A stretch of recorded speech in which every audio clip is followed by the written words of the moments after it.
आप सबको सलाम। आप सबका स्वागत है प्रभु की हजूरी में। हम पिछले संडे इबादत के दरमियान, अगर आप सबको याद होगा तो हमने इस बात पर मनन किया था कि क्या हमने खुदा से पूछा, और उस वचन में हमने मनन किया था कि इससे पहले कि हम कोई भी काम शुरू करें हमें क्या करना है, खुदा से पूछना है। और दूसरी बात हमने देखी थी कि इससे पहले कि हम कोई भी चीज में आगे बढ़ना चाहें, कुछ भी हमारी जॉब है, कुछ भी है, उससे पहले क्या करें, खुदा से पूछें। और फिर उसी मनन के दरमियान हमने कुछ प्रैक्टिकल बातों को भी देखा था कि राजा दाऊद हर बार खुदा से पूछ के क्यों चलता था। और मैं उम्मीद करता हूं कि हम सबको याद होगा, मैंने बताया था कि उसके पूछने का एक मतलब होता था कि खुदा आप मेरे साथ आ रहे हैं ना। जब भी उसके पूछने जाता था खुदा से, तो उसका ये एटीट्यूड होता था, ये रवैया होता था खुदा से ये बातचीत करने का कि खुदा ये करना है, क्या आप आ रहे हैं ना मेरे साथ, आप हैं ना मेरे साथ। This is something that we have learn. और उसके बाद जब हम पिछले संडे के मैसेज के कंक्लूजन पे आए थे, तो मैंने कहा था कि आज के हिसाब से, लॉजिकल तरीके से, तर्क के हिसाब से हम देखें तो हमारे जहनों में उन बातों के बाद ये सवाल जरूर उठना चाहिए कि ठीक है, हमें खुदा से पूछना है, पूछ के चलना है। पूछ लिया खुदा से, अब जब खुदा से पूछ लिया तो हमें कैसे पता चलेगा कि खुदा ने हाँ कहा है या ना कहा है। और क्योंकि पिछले संडे ज्यादा समय ना होने के कारण मैंने इस बात को जरूर रखा था कि खुदा जो जोएल नबी की किताब को कोट किया था मैंने 2 अध्याय उसके 28 आयत को, कि खुदा ने कहा है, अपने वचन में बयान किया, ये प्रोफेसी ना कि सिर्फ उस टाइम, ये प्रोफेसी आज के टाइम में भी उतनी लागू होती है, क्योंकि खुदा का कलाम कल, आज और युगान युग एक सा है। This is something that is written in the holy words. तो वहां पर लिखा है कि तुम्हारे बुजुर्ग सपने देखेंगे और तुम्हारे नौजवान दर्शन, वो दर्शन पाएंगे।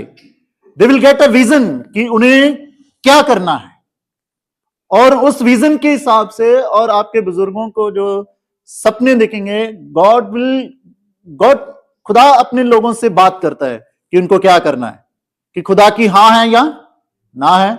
और फिर लास्ट जो संडे मैसेज दिया था, इसी बात पे गौर तलब करते हुए इस बात से कंक्लूड किया था मैंने, जो यिर्मयाह नबी की किताब 33 अध्याय 2 और 3 आयत को कोट किया था। उसमें लिखा है कि तब तुम मुझसे दुआ मांगोगे और मैं तुम लोगों पर अपने कठिन कठिन बातों को और जो सीक्रेट्स है उनको क्या करूंगा, जाहिर करूंगा। ठीक है, जो बातें में कठिन लगती हैं कि व्हाट शुड आई, कि अब हमें क्या करना चाहिए, अब हम किस दिशा में आगे बढ़े, अब हम क्या करें, तो तब क्या खुदा का कलाम है यिर्मयाह नबी की किताब में कि तब तुम मुझसे मांगोगे, मुझसे दुआ करोगे और मैं तुम पे क्या करूंगा, जाहिर करूंगा।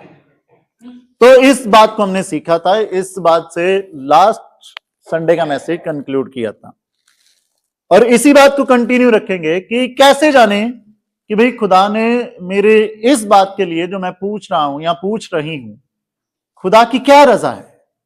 क्या खुदा का हाँ है या खुदा की ना है, कैसे जानेंगे। आज 3 हवाले लिए हैं, तो तीनों हवालों से 3 बातें हम सीखेंगे कि जो हमारी मदद करेंगी इस बात को जानने में कि हमें कैसे पता चले कि मेरी इस बात में खुदा की क्या रजा है, खुदा की हाँ है या ना। तो पहला हवाला जो हमने पढ़ा है वो हमने पढ़ा है पहला शमूएल उसका 28 अध्याय और उसकी 3 आयत से लेकर के 19 आयत तक हमने पढ़ा है, जहां हम देख रहे हैं कि जो पहली बात है, वो पहली बात यह है कि हमारा रिश्ता खुदा के साथ कैसा है, वो हमारी मदद करता है खुदा की इस बात को समझने में कि खुदा की क्या रजा है जो मैंने पूछा है। क्या खुदा हां कह रहा है या खुदा ना कह रहा है। कैसे पता चलेगा, हमारे रिश्ते से, किसके साथ, खुदा के साथ। नाउ इस बात को समझने के लिए आप सब जो वचन पढ़ा गया है मैं सिंप्लीफाई तरीके से आपके सामने रखा। शाऊल यहां पर खुदा से एक सवाल पूछ रहा है। फलिश्तियों ने हमला कर दिया है, तो शाऊल इस सवाल से खुदा के सामने खड़ा है कि क्या मुझे उनके सामना करना चाहिए या नहीं। खुदा से कुछ पूछ रहा है, हां या ना, करूं या ना करूं। अगर आपने बाइबल खोली है तो आप मेरे साथ 6ठी आयत में शामिल हो। पहला शमूएल 28 और उसकी 6ठी आयत में यहां पर लिखा है, ध्यान से। जब शाऊल ने यहोवा से पूछा तब यहोवा ने ना तो स्वप्न के द्वारा उसे उत्तर दिया और ना उरीम के द्वारा और ना भविष्यवक्ताओं के द्वारा। अच्छा, ये उरीम क्या है समझ में आएगा। और इससे पहले कि मैं उरीम, बाइबल में कॉन्सेप्ट है उरीम और थुमीम का, मैं इससे पहले कि इसको एक्सप्लेन करूं, मैं आप सबको फ्री कर रहा हूं इस बात के लिए, अगर ये कॉन्सेप्ट समझ में ना आए तो कोई भी हाथ खड़ा करके जहां से जो भी चीज समझ में नहीं आई है वो मुझसे अभी पूछ लेना, क्योंकि जो चीज ये बहुत ही प्रैक्टिकल है। हमारा खुदा की रजा को जानना बहुत ही प्रैक्टिकल है। दैट विल गाइड अस कि क्या हमें करना है और क्या नहीं करना है। तो मैं पूरी कलीसिया को इस बात में फ्री करता हूं कि अगर ये उरीम और थुमीम का कॉन्सेप्ट समझ में ना आए तो अभी हाथ खड़ा करके मुझसे पूछ लीजिएगा कि भाई साहब ये चीज कैसे है। मैं इस बात का फ्रीडम देता हूं।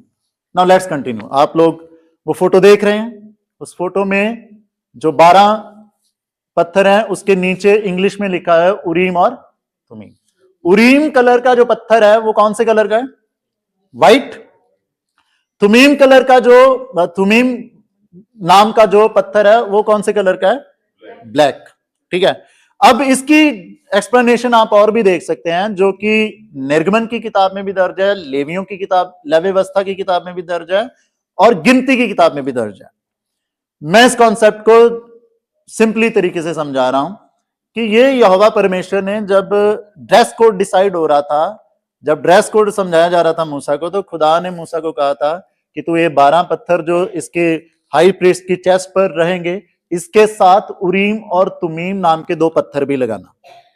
इनका मेन काम पता क्या था? इनका मेन काम क्या था कि इजराइल में जब भी कोई ऐसी क्रिटिकल मोमेंट, ऐसे नहीं कि कोई भी सवाल पूछ के नहीं चले गए, खुदा मेरा ये बछड़ा गुम हो गया है, क्या इस साइड गया है या इस साइड गया है? तो खुदा की हां होगी इस साइड, ऐसे वाले सवाल नहीं। अगर इस्राएल पर कोई भी क्रिटिकल मोमेंट, कोई भी क्रिटिकल उनकी सिचुएशन उनके सामने आ गई है, तब वो सवाल लेकर के खुदा के सामने जाते थे। और अगर उस सवाल का जवाब में जो उन्होंने पूछा है, अगर खुदा ने कहा है हां, तो वो जो उरीम नाम का है ना पत्थर, आप देख रहे होंगे इस फोटो में, देखिए लाइट जल रही है ना, दोनों में लाइट जल रही है।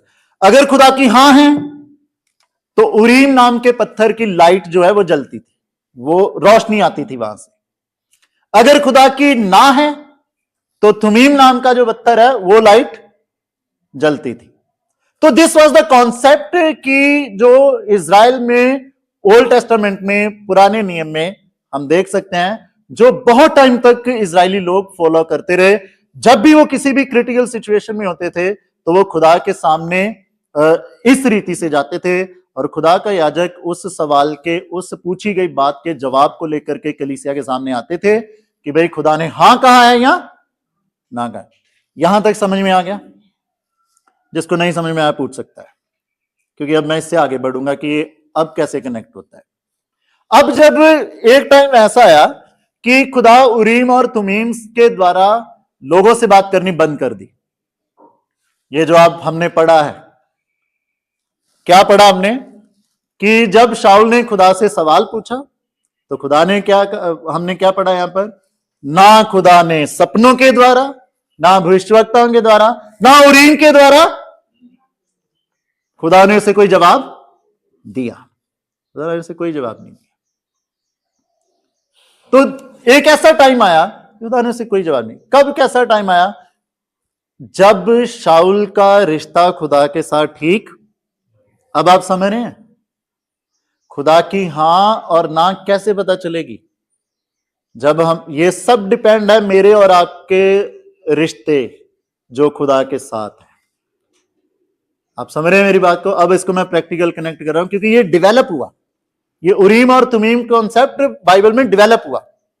अब जब उरीम और तुमीम के द्वारा खुदा बातचीत करना बंद कर दिया तो एक और भी चीज आई जो हम पढ़ सकते हैं। पहला शमूएल जब आप उसका पढ़ेंगे 14 अध्याय, तो ऐसे ही आप घर जाके पढ़ लीजिएगा, मैं ऐसे ही बता रहा हूं, शॉर्ट सी कहानी है, मैं ऐसे ही बता रहा हूं। शाऊल ने फलिश्तियों पर हमला किया। हमला करने से पहले उसने पूरे इजरायलियों में और पूरी कलीसिया में एक बात कह दी थी कि भाई जब तक मैं इस पूरी लड़ाई में जीत नहीं जाता कोई भी खाना नहीं खाएगा, कोई एक नहीं वाला नहीं खाएगा, और जो भी खाएगा वो क्या होगा, मरेगा। और उसने ये कहा था कि भले ही वो मेरा बेटा भी क्यों ना हो, जो इस चीज को फॉलो नहीं करेगा वो। अब ये हुआ कि उसके बेटे योनातन ने शहद चख लिया थोड़ा सा, तो लोगों ने कहा तेरे बाप ने तो ऐसे बोला था। तो बोला कि उसने लॉजिक दिया, उसने रीजन दिया योनातन ने कि भाई अगर हम खा के हमला करेंगे या खा के कुछ करेंगे तो देखो रौनक कितनी आ गई है मेरे चेहरे पे, कलीसिया में रौनक कितनी आ जाएगी, तो हमें अगर कुछ खा के करेंगे तो हम और भी अच्छे से लड़ पाएंगे, we can face more strongly. तो ये बात हुई।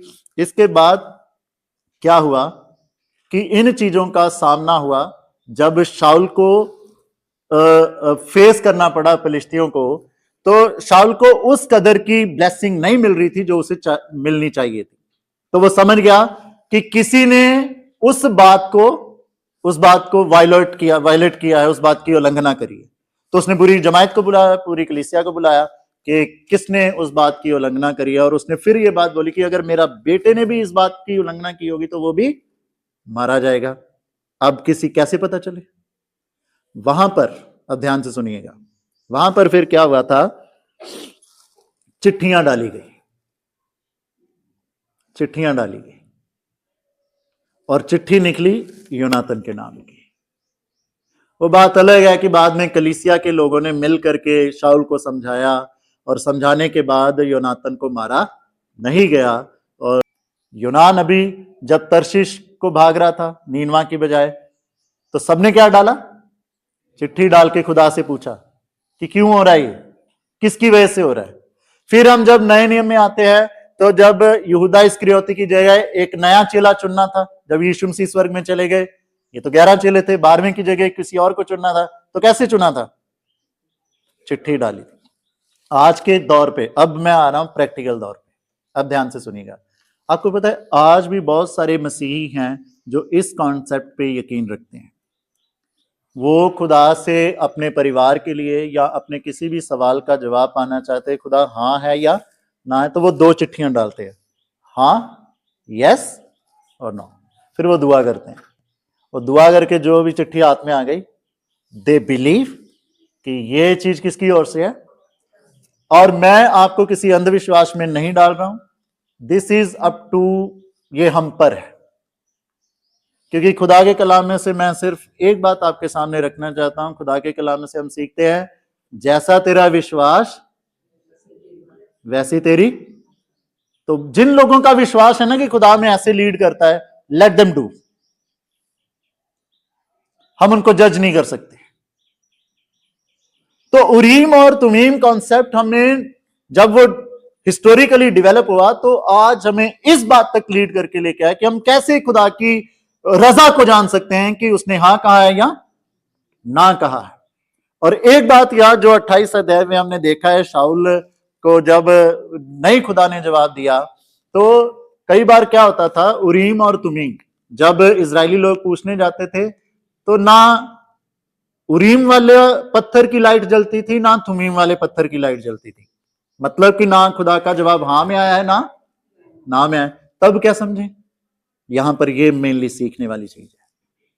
तब क्या करें, जब ना खुदा की तरफ से हाँ में जवाब है ना में जवाब है, तब पता क्या होता है, खुदा की खामोशी हमें इस बात के लिए लीड करती है कि अपने दिलों को, अपनी जिंदगियों को इवेलुएट करो कि वो जवाब क्यों नहीं दे रहा है।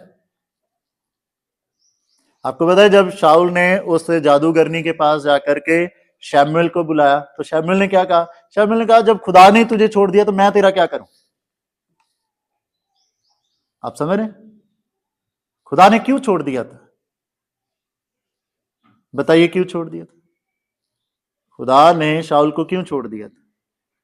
उसकी अनआज्ञाकारी की वजह से, डिसोबीडियंस की वजह से। उसने अपने जो पाप उससे हुआ था उसका पश्चाताप नहीं किया था। उसने जो खुदा की सच्चाई थी उसको रिजेक्ट किया था, उसको माना नहीं था। ये तीन चीजें मैं क्यों बता रहा हूं? क्योंकि बहुत दफा हमारे सामने खुदा खामोश इसलिए हो जाता है हमारी डिसोबीडियंस की वजह से, हमारे उन गुनाहों की वजह से जिनका हम पश्चाताप नहीं कर रहे। तो खुदा की खामोशी हमें इस बात के लिए भी लीड करती है कि हम अपने आप को इवेल्युएट करें और खुदा के सामने माफी मांगे कि खुदा हम नादान है, हमें माफ कर, पर हमें इस वक्त आपके हाँ और आपकी रजा की बहुत जरूरत है। Please guide us. हम नादान है, हमसे गलती हुई है, पर इस वक्त हमारे बच्चों के लिए, हमारे परिवार के लिए, हमारी खुद की जिंदगी के लिए हमें आपकी गाइडेंस चाहिए। सो प्लीज हेल्प अस कि खुदा हमें मदद कर। और इस बात को हम आगे जाकर के सीखते हैं जब यूहन्ना की अंजील 16 अध्याय में पढ़ते हैं कि वो सच्चाई का आत्मा, the spirit of truth will guide you, कि आपको किस दिशा में, किस रास्ते में चलना है। वो सच्चाई का आत्मा आपकी अगुवाई करेगा कि आपको किस रास्ते में चलना है। So this was the first thing that we learn कि खुदा की रजा को जानना है तो सबसे पहले अपने रिश्ते को देखिए कि वो खुदा के साथ कैसा है। खुदा के साथ रिश्ता जब सही है तो वो जाहिर करता है अपने बंदों पर कि उनको क्या क्या करना है, उनको क्या करना है। आई होप कि आप लोगों को अच्छे से ये चीज समझ में आ गई होगी। अब दूसरी चीज सीखेंगे, जो दूसरा वाला हमने पढ़ा, कहां से पढ़ा था? पहले राजाओं की किताब 13 अध्याय और उसकी 1 आयत से लेके 25 आयत। यहां पर आपको पता है खुदा ने अपने नबी को मार दिया। आपने देखा, खुदा ने अपने ही नबी को मार दिया। और मैं जब इस हवाले को पढ़ रहा था ना, सुनिए, ध्यान से सुनिए, कई बार जरूरी नहीं है कि जो हमें मतलब पूरी हमारे दिल से आवाज आ रही है वो सही ही हो। आप समझ रहे इस बात को? जो हमें बहुत ही स्ट्रांगली जो लग रहा है वो सही ही हो। हर वो आवाज जो आपको पाप करने के लिए इनकरेज करती है, ध्यान से सुनिएगा, हर वो आवाज जो आपको पाप करने के लिए इनकरेज करती है, हर वो आवाज जो हमें खराई और सच्चाई के जीवन से समझौता करने के लिए इनकरेज करती है, हर वो आवाज जो हमें खुदा के कलाम की उल्लंघना करने के लिए इनकरेज करती है, हर वो आवाज खुदा की तरफ से नहीं है। ये हमेशा 3 बातों को याद रखिएगा। हर वो आवाज जो हमें पाप के लिए इनकरेज करे, जो हमें अपनी खराई और सच्चाई के जीवन से समझौता करने के लिए इनकरेज करे, जिसमें खुदा के वचन की उल्लंघना हो रही हो, वो आवाज कभी भी खुदा की तरफ से। आइए इसको बिब्लिकल तौर से सीखते हैं कैसे। सुनिए ध्यान से। पहला राजा की किताब उसके 13 अध्याय में हमने देखा कि एक राजा है यारोबाम राजा जो है वो आइडोल्ट्री में है। आइडोल्ट्री मतलब मूर्ति पूजा में है। खुदा ने अपने नबी को भेजा कि जा उसे गाइड करके आ। वो गया। खुदा ने एक खास हिदायत दी कि तू ना खाएगा, ना पिएगा और ना उसी रास्ते से वापस। 3 हिदायतें एकदम साफ और क्लियर। खुदा ने अपनी हां और ना एकदम क्लियर दी कि ये करना है और ये नहीं करना है, राइट? अब जब वो गया तो वो राजा का वो पूरा इंसिडेंट हमने देखा कि उस राजा का हाथ जो था वो सूख गया। अब उसने मिन्नत करी उस नबी की कि मेरे लिए दुआ मांग कि मेरा हाथ क्या हो जाए, ठीक हो जाए। खुदा के उसी नबी ने दुआ मांगी और उसका हाथ क्या हो गया, ठीक हो गया। अब जब वो ठीक हो गया, उसने खुदा की महिमा को देखा तो उसने एज ए रिस्पेक्ट क्या कहा कि उस नबी को कहा कि आप मेरे घर में आए, खाना खाएं, अपने जी को ठंडा करें, मतलब पानी पिए, और I have some offering for you, मैं कुछ आपको दान भी देना चाहता हूं। तो वहां पर तो नबी ने क्या कहा कि नहीं, खुदा ने नहीं कहा है तो नहीं, मैं तेरे घर, भले तू मुझे अपने आधा घर भी दे दे तब मैं तेरे घर नहीं जाऊंगा। खाना खाना और ये सब तो बहुत दूर की बात होगी। चलो भाई, खुदा की, पहले तो उसने क्या करा, खुदा की आज्ञा को मान लिया। जब गया तो वहां पर एक बहुत ही पुराना नबी था ना, रिटायर्ड नबी होगा कोई, रिटायर्ड पास्टर होगा कोई, तो वो जैसे कि वचन में लिखा है कि एक बहुत ही बूढ़ा नबी था। उसको जब पता चला कि कोई खुदा का जन आया तो उसने अपने एक बंदे को भेजा, जाओ देखो और उनको लेके आओ। गया और देखा और बातचीत करी। देखो ध्यान से सुनिएगा, मैंने जो पहले कहा था ना कि हर एक आवाज जरूरी नहीं है कि वो खुदा की तरफ से। यहां पर ये भी बूढ़ा एक नबी है, उसने कैसे उसको कन्विंस किया कि भाई आ खाना खा, ये कर वो कर, ऐसे कैसे जाएगा। तो उसने कहा नहीं, खुदा ने कहा है मैं किसी के घर से भी खाना नहीं खाऊंगा। बोला खुदा नहीं तो मुझे। आप समझ रहे हैं बात को। देखिए यहां पर बहुत ही अच्छे से सीखने वाली बात है। मैं हमेशा वचन के द्वारा एक बात आपको कहता हूं कि खुदा के वचन की हाँ है और ना की, अब समझ में आ रहा है। मैं कुछ भी अपनी तरफ से नहीं कहता। यहां समझ में आ रहा है ये इंसिडेंट जो हो रहा है। उसने कहा मुझे खुदा के एक दूत ने कहा है कि उसको लेके और खाना खिला। भाई जब खुदा ने आपको डायरेक्टली कह दिया है कि ये नहीं करना, तो मतलब ज्यादा अपने दिमाग के घोड़े दौड़ाने की जरूरत नहीं है। कई बार हम कहते हैं ना, नहीं इतना तो चलता है, और मैं हमेशा कहता हूं इतना सा भी नहीं चलता है। इतना सा क्या, कितना सा भी। जहां खुदा की हाँ है वहां हाँ है, जहां ना है मतलब ना है, जहां ना है मतलब ना है। अब इसने क्या किया, बातों में आ गया।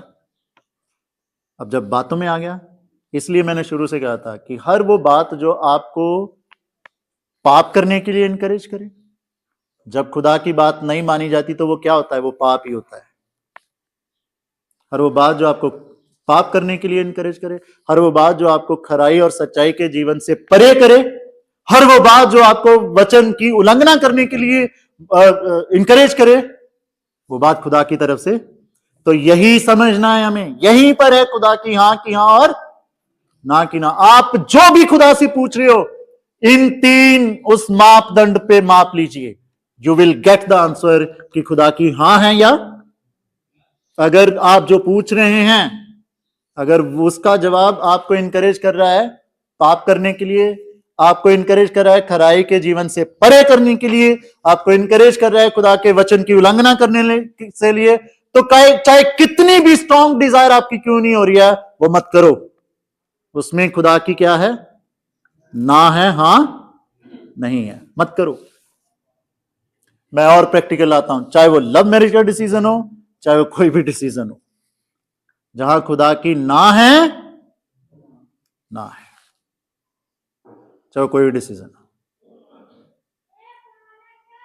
और ऐसे में बहुत प्रैक्टिकली कनेक्ट कर सकता हूं बातों। उसने नहीं माना, उसने खाना खा लिया, और खाना खाते खाते खुदा का वचन आया उसके पास कि तू अपने पुरखाओं में दफनाया नहीं जाएगा। समझ रहे हैं आप। ये हम बहुत बेहतर से समझ सकते हैं कि आज भले ही हमें जॉब के लिए कहां भी रहना पड़ता हो, पर अगर कहीं भी डेथ हो जाए तो लाया उसको उसी के ही वहां जाता है जहां से वो बिलोंग करता है। ये हम समझ सकते हैं कि हमारी दफनाई कितनी हमारे लिए। और खुदा ने उसे क्या कहा कि तू अपनों में मिलेगा, वो अपनों में नहीं मिलेगा जाके।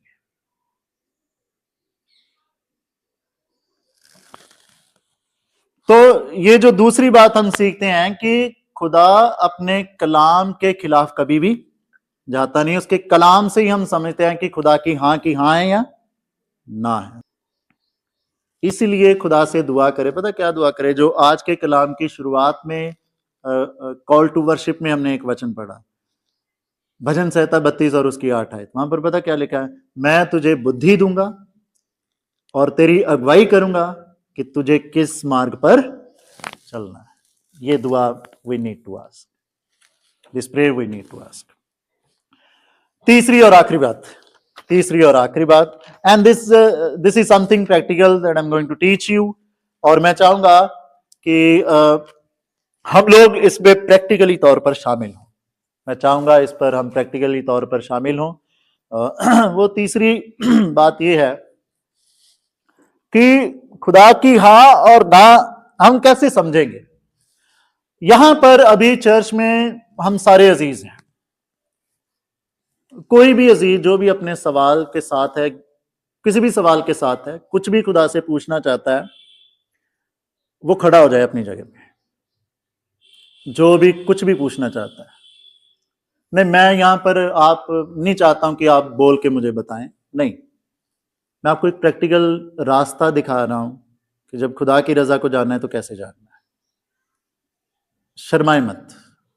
अंकित, तुम्हारे भी बहुत सारे सवाल हैं, मुझे पता है। मिसेज आर्थर, खड़े हो जाओ आप लोग, मुझे पता आप लोग कुछ पूछना चाहते हैं। पैनू भी, शीतल तुम भी खड़ी हो जाओ, पूछना चाहते हैं। जो यू नो मैं एक प्रैक्टिकल तौर पे समझाना चाहता हूं। यहां आ जाइए सामने, यहां आ जाइए सामने।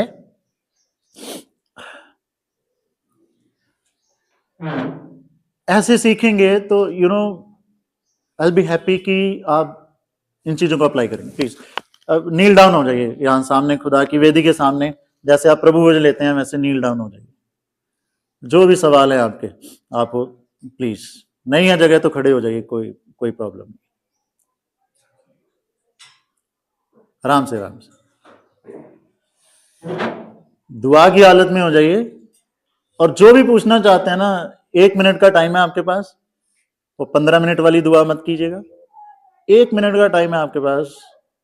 खुदा अपनी पवित्र ज़री में मौजूद है। खामोशी से जो भी पूछना चाहते हैं उससे पूछिए।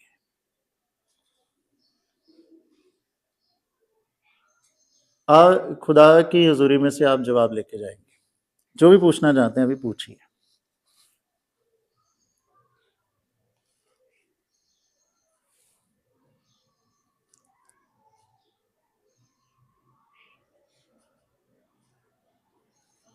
दुआ करते हुए, प्रार्थना करते हुए, जो भी आपका सवाल है, जो भी आप अपने बच्चों के लिए, अपने लिए, अपनी जॉब के लिए या किसी भी चीज के लिए जो भी पूछना है, जो भी खुदा की रजा है, मांगना चाहते हैं, खुदा हाँ है या ना है, क्या करें?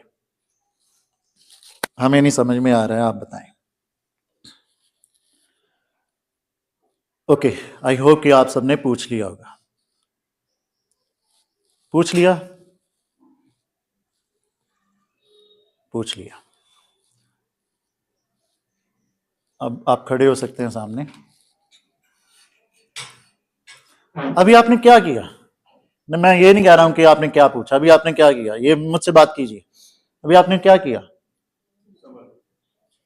दुआ करी। प्रेयर क्या होती है? खुदा से बातचीत करना होता है। खुदा से बातचीत करी, अपनी बात खुदा को सुना दी। अब खुदा की बात कैसे सुनोगे? वो तो बताएगा ना, हाँ है ना है, कैसे सुनोगे? एंड दिस इज समथिंग आज की अंजील में से हमने सीखा है। आज की अंजील में से हमने सीखा है। और वो इससे पहले कि हमने क्या सीखा है, क्योंकि आप लोग खुदा के सामने आए हैं, कुछ आंखें भी नम हुई हैं, तो मैं आप सबके लिए दुआ करना चाहता हूँ। Let's close our eyes and pray. हे पिता परमेश्वर, हम आपकी शरण में आते हैं। हमारी जिंदगी में बाप आसमानी बहुत सारी ऐसी बातें हैं पिता परमेश्वर जो हमसे पूछना चाहते हैं, जिसका जवाब हम चाहते हैं कि बाप क्या रजा है आपकी। बहुत सारे लोग होंगे जो अपने दुखों में, परेशानियों में कई दिनों से हैं, कई टाइम से हैं पिता परमेश्वर जी। वो पूछ रहे हैं क्यों और कब तक। क्योंकि आपसे बेहतर हमें इन बातों का जवाब कौन दे सकता है, जो अपनी जॉब के लिए, अपने बच्चों के लिए, अपनी जिंदगी के लिए, अपने फ्यूचर के लिए किसी भी बात को लेकर आज प्रभु जी आपके सामने है। पिता परमेश्वर जी, हम इंसानी तौर पर कमजोर हैं, पर आप में हम कुव्वत पाते हैं। आज इन बच्चों के साथ प्रभु जी आप अपनी बातचीत कीजिएगा, अपनी रजा को अपने इन बच्चों पर जाहिर कीजिएगा, और जो आंखें नम हैं आपके सामने, इनके आंसुओं को पहुंचिएगा पिता परमेश्वर जी, और रूहे पाक की सामर्थ के साथ अपनी हजूरी से रुखसत कीजिएगा। आपकी रजा को जान करके आपकी खिदमत में आगे बढ़ें और प्रभु आपकी महिमा को बयां करें। इन्हें बरकत दें और अपनी रजा इन पर जाहिर करें। हम शुक्र करते हैं आपकी प्रेजेंस का प्रभु जी, जो आज आपकी हजूरी में है प्रभु जी। हम शुक्र करते हैं कि आप प्रभु जी हमें अकेला और प्रभु जी बेसहारा नहीं छोड़ते, हम पर रहम करते हैं और हमसे बातचीत करते हैं। अपनी बातचीत अपने बेटे और बेटियों पर जाहिर करे बाप, और इन्हें बरकत दे, इन पर रहम करे बाप। प्रार्थना यीशु मसीह के नाम से मांगते हैं। खुदा आपको बरकत दे। God bless. प्लीज प्लीज बैठिए। तो हमने देखा कि हम प्रार्थना के साथ क्या करते हैं, खुदा से पूछते हैं, और प्रार्थना क्या है? एक बातचीत है। वो बातचीत तब तक अधूरी है जब तक सिर्फ हम बोले जा रहे हैं। आप मेरी बात को समझ रहे हैं? हमने बोल लिया, अब उसकी भी तो सुनो। वो कैसे सुनेंगे? वो पता कैसे सुनेंगे? वो सुनते हैं खुदा अपने कलाम से हमसे बात करता है। उसकी क्या रजा है मेरे और आपके लिए? वो किससे बात करता है? अपने कलाम से। मुझे बाइबल से समझाने दीजिए। आपको पता है जब नहम्याह ने शहर पनाह बना ली, ध्यान से सुनिएगा, नहम्याह की किताब में पढ़ लीजिएगा 8 अध्याय में। जब नहम्याह ने शहर पनाह बना ली, तो शहर पनाह बनाने के बाद उसने पूरी कलीसिया को इकट्ठा किया, सब लोगों को इकट्ठा किया, और वहां पर एजरा जो नबी है खुदा का, उसके हाथ में व्यवस्था की किताब दी, और वो कुछ तमाम लेवियों के साथ मिलकर के खुदा का वचन पढ़ने लग गया। किनके सामने? पूरी कलीसिया के सामने। और आपको पता है वचन सुनने के बाद कलीसिया ने क्या किया? वचन सुनने के बाद पूरी कलीसिया रोने लग गई। क्या सुनने के बाद? क्या सुनने के बाद? खुदा की बात सुनने के बाद सारी कलीसिया रोने लग गई। और जब सारे रोने लग गए ना, तब खुदा के बंदे ने पता क्या किया? आंसू पोंछो, आज आनंद होने का टाइम है, रोने का टाइम नहीं है। और मैं इस वक्त अपनी पूरी कलीसिया को जो यहाँ पर मौजूद है, मैं कहना चाहता हूँ, अपने आंसुओं को पूछ लीजिएगा, आज आनंद होने का टाइम है। जो सवाल आपने पूछे हैं, आप बिना उसके जवाब से खुदा के घर से नहीं जाओगे। God is going to talk to you. वो आपसे बात करने जा रहा है। वो आपके आंसुओं को सिर्फ पूछने नहीं जा रहा है, बल्कि आपकी जिंदगी को अपने आनंद से भरने के लिए जा रहा है। आमीन। God bless you. खुदा आपको बरकत दे। खुदा ऐसे बात करता है, उसकी हाँ है ना है, वो इससे बात करेगा। हमारा बात करने का तरीका है दुआ, उसका बात करने का तरीका है वचन। ये पढ़ो, उसके बात करने का तरीका ये है, ये पढ़ो, वो बताएगा क्या करना है। इसीलिए तो मैं फिर से उस आयत को, जो भजन संहिता 32:8, मैं तुझे बुद्धि दूंगा, तुझे बताऊंगा कि तुझे किस रास्ते पर मेरी हाँ है या ना है, मैं तुझे बताऊंगा। खुदा बाप अपने पवित्र कलाम के द्वारा हम सबको आशीषित करें। आमीन। आइए हम दुआ मांगेंगे। पिता जी, हम धन्यवाद देना चाहते हैं आपकी जिंदा बातचीत के लिए प्रभु जी, रूहे कुदरत के लिए प्रभु जी, जो हम नाचीज पर जाहिर करी। हम इस लायक तो नहीं थे, और अपनी पवित्रताई से हमें मामूर किया है। बाप, हम आपका शुक्र करते हैं। हमारी मदद करना वचन के माध्यम से प्रभु जी, अपनी रजा को प्रभु जी जानने में हमारी मदद करना। जिन बातों से हमने कोशिश करी है कि आपकी हाँ और ना को प्रभु जी अपनी जिंदगी में समझ सके, हम एक बार फिर से मानना चाहते हैं कि हम कमजोर हैं, पर आप में हम खुदावंद खुदा सामर्थ पाते हैं। आप में ही प्रभु जी हम आगे बढ़ते हैं। हमारी मदद कर कि हम अपने परिवार, बच्चों में, अपने अजीजों में, कलीसिया में, चर्च में प्रभु आप में एक बेहतर रीति से आपकी रजा में आगे बढ़ें, आपकी हाँ में आगे बढ़ें, और जिन बातों के लिए आप मना करते हैं, ना कहते हैं, उनमें प्रभु जी अपनी हामी भर सके। दया करें। प्रार्थना हमारे मुक्तिदाता खुदावंद यीशु मसीह के नाम से मांगते हैं, आमीन।